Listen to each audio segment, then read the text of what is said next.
অ্যাম্বাসেডরদের বেতন হয়, তাদেরকে যদি অন্যায়ভাবে কোন রকম কষ্ট দেওয়া হয়, একজন সংসদ সদস্য হিসেবে তা কখনো মেনে নিতে পারি না, মেনে নেব না।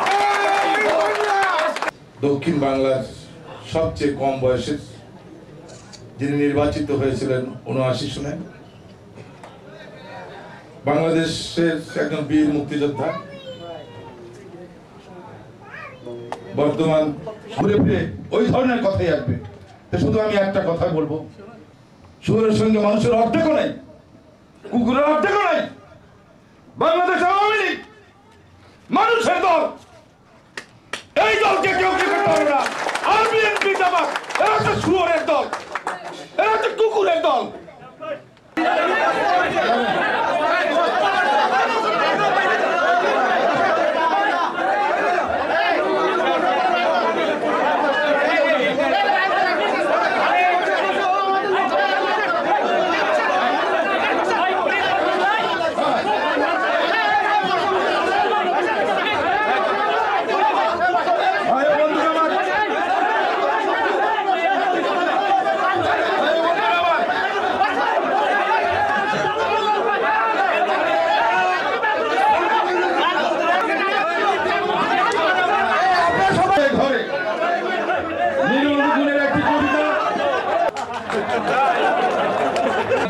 বিভিন্ন সময় বেড়াতে যান, তাদের গ্রামের অবস্থা আর পত্র পত্রিকার অবস্থা, তিনি কমপক্ষে ৩০০ থেকে